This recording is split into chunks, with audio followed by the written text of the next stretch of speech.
BSc same 5 લેપ્ટોન. તો લેપ્ટોનમાં સૌપ્રથમ આપણે જાણ્યું કે લેપ્ટોન એક પ્રાથમિક કણ છે, એની કોઈ આંતરિક રચના નથી અને અવકાશમાં કોઈ વિસ્તાર છે નહીં.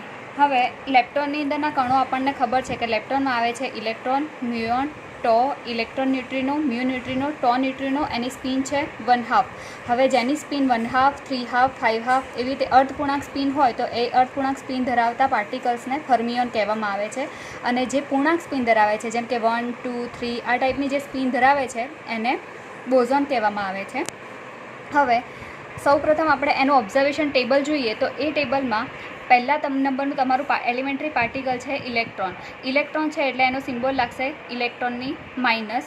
મ્યુઓન, tau, electron neutrino, mu neutrino અને ટો ન્યુટ્રિનો એ પરથી એના સિમ્બોલ આગળના લેક્ચરમાં આપણે જોઈ ગયા. ત્યારબાદ એનો ચાર્જ છે. ચાર્જ આપણે કઈ રીતે જોયો તો ઉપરની જે સિમ્બોલ છે એના ઉપરથી અહીંયા માઇનસ સિમ્બોલ છે તો એનો ચાર્જ થશે -1. અહીંયા પણ માઇનસ સિમ્બોલ છે તો એનો ચાર્જ થશે -1. પણ અહીંયા ઇલેક્ટ્રોન છે, ઇલેક્ટ્રોનનો ન્યુટ્રિનો છે એટલે ઇલેક્ટ્રોનનો ન્યુટ્રિનો જે પોઝિટિવ કણ છે એટલે આ માઇનસ ચાર્જ છે. અહીંયા એનો ન્યુટ્રિનોનો હંમેશા એના કરતાં વિરુદ્ધ ચાર્જ હોય એટલે અહીંયા પ્લસ છે એટલે એનો ચાર્જ કેટલો થશે +1. એવી રીતે મ્યુ ન્યુટ્રિનોનો ચાર્જ પણ કેટલો છે, અહીંયા પ્લસ સિમ્બોલ છે એટલે +1 થશે. અને ટો ન્યુટ્રિનો છે એનો પણ ચાર્જ કેટલો થશે +1. હવે એના પછીનો જે ટેબલ છે એ છે લેપ્ટોનનું. હવે મેં આગળ કીધું હતું એ પ્રમાણે લેપ્ટોન છે તો લેપ્ટોનના જેટલા એલિમેન્ટરી પાર્ટિકલ હોય એ બધા માટે એનો લેપ્ટોન નંબર કેટલો આવશે 1, બાકીના બધા માટે 0.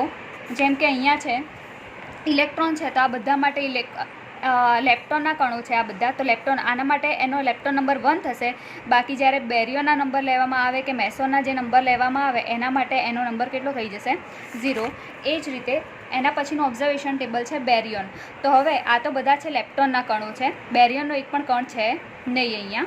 તો બેરિયોનના બધા નંબર કેટલા થઈ જશે 0. અને આગળ કીધું એ પ્રમાણે આ બધાની સ્પિન કેટલી થઈ જશે 1/2. તો બધાની સ્પિન 1/2 લખી દીધી. તો પહેલા નંબરનો પોઈન્ટ આપણે કયો શોધ્યો? ચાર્જ શોધ્યો. તો ચાર્જ કઈ રીતે શોધવાનું? ઉપરના જે સિમ્બોલ હોય એ પરથી તમારે ચાર્જ શોધી શકાય છે. જેમ કે આગળ જે અહીંયા છે બેરિયોનમાં P છે, P+ છે તો એનો ચાર્જ કેટલો થશે +1. ન્યુટ્રોન છે, ન્યુટ્રોનના ઉપર 0 છે એટલે એનો ચાર્જ કેટલો થઈ જશે 0. લેમ્ડાના ઉપર કેટલું ચાર્જ છે, લેમ્ડા ઉપર કેટલું છે નોટ છે તો એનો ચાર્જ કેટલો થઈ જશે 0. સિગ્મા છે તો સિગ્મા પ્લસ છે તો એનો ચાર્જ કેટલો થશે +1. સિગ્મા માઇનસ છે તો એનો ચાર્જ કેટલો થશે -1. સિગ્મા 0 છે તો એનો ચાર્જ કેટલો થશે 0. આ રીતે તમે એનો ચાર્જ શોધી શકો છો. લેપ્ટોન નંબર, તો લેપ્ટોનના બધા પાર્ટિકલ માટે લેપ્ટોન નંબર 1 થશે. બાકીના બધા પાર્ટિકલ જે હોય એલિમેન્ટરી પાર્ટિકલ એ બધા માટે લેપ્ટોન નંબર 0 થાય છે. એના પછી છે બેરિયોન નંબર. તો બેરિયોનના જેટલા પાર્ટિકલ છે, જેમ કે બેરિયોનના આટલા પાર્ટિકલ છે ટોટલ, તો બેરિયોનના આ બધા પાર્ટિકલ માટે બેરિયોન નંબર કેટલો થશે 1. જ્યારે આ બધા પાર્ટિકલ માટે બેરિયોન નંબર કેટલો થશે 0 થશે. કેમ? કારણ કે આ લેપ્ટોનના અને મેસોનના પાર્ટિકલ છે એટલા માટે. એના પછી સ્પિન તમને ખબર છે. હવે સ્પિન પરથી આગળ શું આવશે? આઇસોસ્પિન આવશે. તો આઇસોસ્પિન કઈ રીતે શોધતા હતા આપણે? તો આઇસોસ્પિનની અંદર હંમેશા યાદ રાખવાનું છે, એક પાર્ટિકલ હોય તો એની આઇસોસ્પિન 0 થશે. 2 પાર્ટિકલ હોય તો એની આઇસોસ્પિન કેટલી થશે 1/2. એક પાર્ટિકલ એટલે કયો? પ્રોટોન એક પાર્ટિકલ કહેવાય. એના પછી છે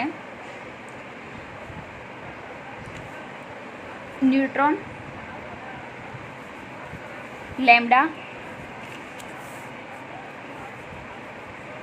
ઓમેગા. આ બધા એક પાર્ટિકલ થયા. તો આ બધા પાર્ટિકલ માટેની આઇસોસ્પિન કેટલી થશે 0. હવે 2 પાર્ટિકલ માટેની આઇસોસ્પિન, તો એક્સાઈની અંદર 2 સિમ્બોલ આવતા હતા, એક કાસ્કેડ નોટ અને કાસ્કેડ માઇનસ. તો આ બંને એક્સાઈની અંદર 2 પાર્ટિકલ છે તો એની આઇસોસ્પિન કેટલી થશે 1/2. હવે 3 પાર્ટિકલ છે. 3 પાર્ટિકલની અંદર આપણે જોતા હતા π+, π0, π-. આ જે 3 પાર્ટિકલની પેર હોય તો એ બધા માટે આઇસોસ્પિન કેટલી થશે 1. અને 4 પાર્ટિકલ એટલે Δ++, Δ+, Δ0 અને Δ-. આ જેવી રીતે 4 પાર્ટિકલ જોવા મળે તો એના માટેની આઇસોસ્પિન શોધવાનું કીધું હોય તો હંમેશા યાદ રાખવું કે એની આઇસોસ્પિન કેટલી થશે 3/2. હવે આ તો થઈ આઇસોસ્પિનની વાત. એના પછી છે મલ્ટીપ્લેટ આઇસોસ્પિન.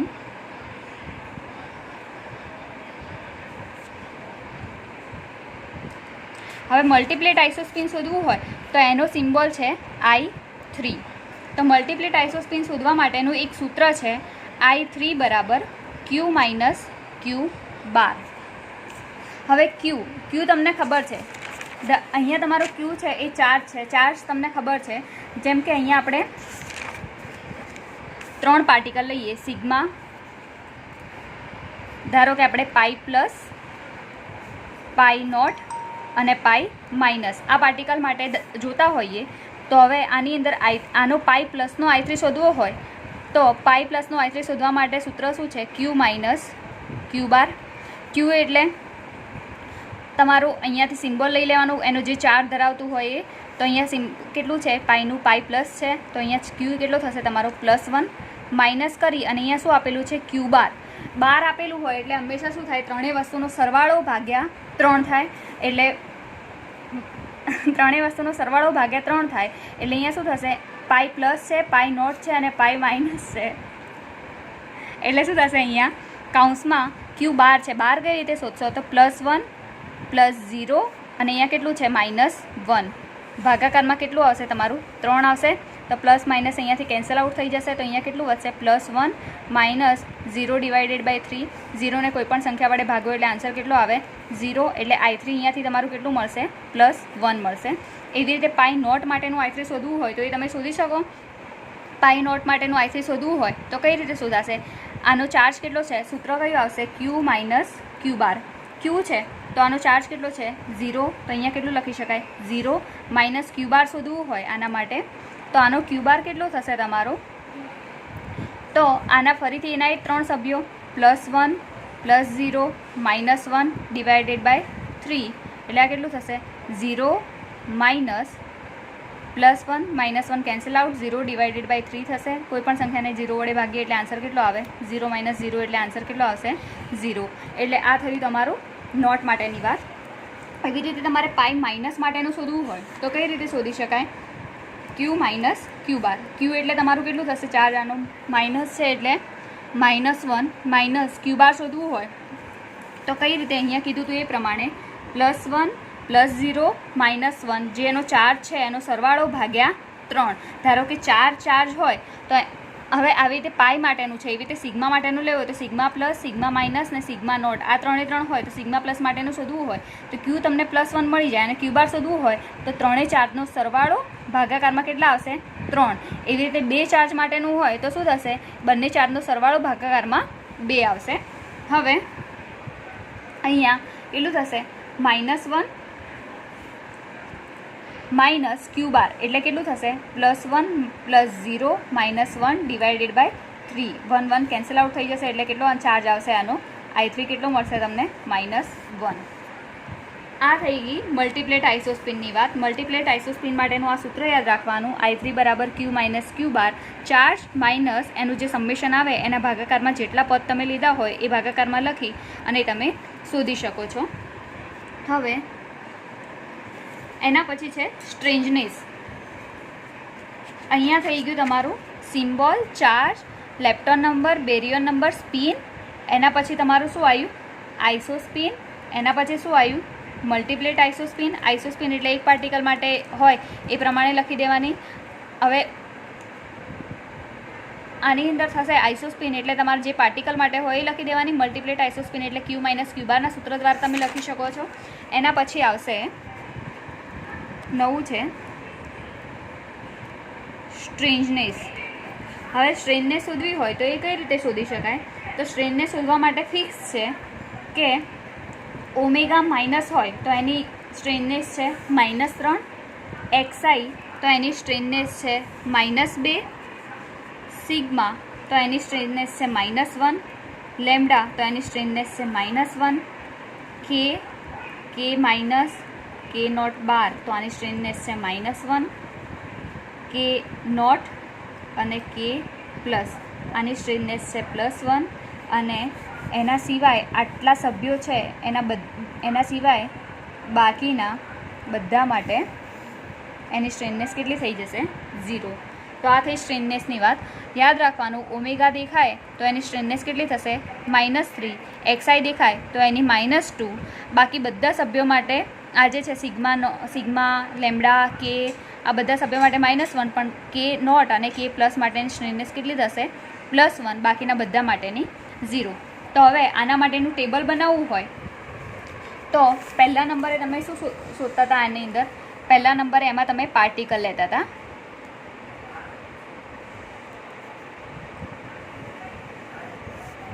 પહેલા નંબરે પાર્ટિકલ લઈ લીધા, એના પછી શું આવશે એના સિમ્બોલ, એના પછી શું આવશે એનો ચાર્જ, પછી આવશે લેપ્ટોન નંબર, પછી આવશે બેરિયન નંબર, એના પછી આવશે સ્પિન, એના પછી આવશે મલ્ટીપ્લેટ આઇસોસ્પિન, એના પછી આવશે સ્ટ્રેન્જનેસ, એના પછી છે હાઇપર ચાર્જ. હવે હાઇપર ચાર્જ શોધવો હોય તો હાઇપર ચાર્જ શોધવા માટેનું આ વાય એટલે તમારું શું થશે, વાય બરાબર હાઇપર ચાર્જ. વાય શોધવા માટેનું સૂત્ર છે વાય બરાબર બી પ્લસ એસ. હવે આની અંદર બી એટલે તમારો બેરિયન નંબર લખી દેવાનો, પ્લસ એસ એટલે તમારે શું લખી દેવાની, સ્ટ્રેનનેસ જે છે એ. બંનેનો સરવાળો કરશો એટલે તમને હાઇપર ચાર્જ મળી જશે. તો હાઇપર ચાર્જ માટેનું સૂત્ર છે બી પ્લસ એસ. તો આ થઈ ગયું તમારો ટેબલ. હવે તમે ધારો કે આ કોના માટે તમે થિયરી ભણતા હતા, તો લેપ્ટોન માટે ભણતા હતા. તો લેપ્ટોન માટે પહેલાં આપણે શું જોઈશું, તો ઇલેક્ટ્રોન છે, પહેલો કોણ ઇલેક્ટ્રોન છે, પછી બીજો છે મ્યુઓન, તો ઇલેક્ટ્રોન ન્યુટ્રિનો, ટો ન્યુટ્રિનો અને મ્યુ ન્યુટ્રિનો. સિમ્બોલ ખબર જ છે, માઇનસ માઇનસ, ટો માઇનસ, પ્લસ, અહીંયા પણ પ્લસ અને અહીંયા પણ પ્લસ. ચાર્જ આનો કેટલો થશે, ઇલેક્ટ્રોન છે એટલે -1 -1 -1 +1 +1 અને +1. લેપ્ટોનના બધા કણો છે એટલે એના નંબર કેટલો થઈ જશે 1. બેરિયનના છે એટલે એનો કેટલું થઈ જશે 0. આની સ્પિન કેટલી થશે 1/2. હવે આ શું છે તમારું મલ્ટીપ્લેટ આઇસોસ્પિન એટલે કેટલી થઈ જશે તમારી અહીંયાથી. આ બધું આનું શોધવું હોય ઇલેક્ટ્રોન તો આના માટેની મલ્ટીપ્લેટ આઇસોસ્પિન કીધું હતું એ પ્રમાણે મલ્ટીપ્લેટ આઇસોસ્પિન શોધવા માટે Q - Q બાર સૂત્રનો ઉપયોગ કરવાનો. આ સૂત્રનો ઉપયોગ કરશો એટલે ઇલેક્ટ્રોનની સ્પિન કેટલી આવશે 0. આ બધાની સ્પિન તમને 0 મળશે. હવે એના પછી છે સ્ટ્રેનનેસ આની કેટલી થઈ જશે 0. કેમ? કારણ કે આમાંથી એક પણ સભ્યો છે નહીં. ઇલેક્ટ્રોન નથી, મ્યુઓન નથી, ટો નથી, ઇલેક્ટ્રોન ન્યુટ્રિનો નથી, મ્યુ ન્યુટ્રિનો નથી અને ટો ન્યુટ્રિનો છે નહીં. બાકીના બધા સભ્યો માટે કેટલું હતું 0. તો લેપ્ટોનના બધા પાર્ટિકલ માટેની સ્ટ્રેનનેસ કેટલી આવશે 0. y B + S. બી કેટલું છે તમારું 0 અને એસ કેટલું છે 0. બંનેનો સરવાળો કરશો એટલે આન્સર કેટલું મળશે 0. આ થઈ ગયું તમારું લેપ્ટોન માટેનું ટેબલ. હવે એના પછીની થિયરી આપણે નેક્સ્ટ લેક્ચરમાં જોઈશું.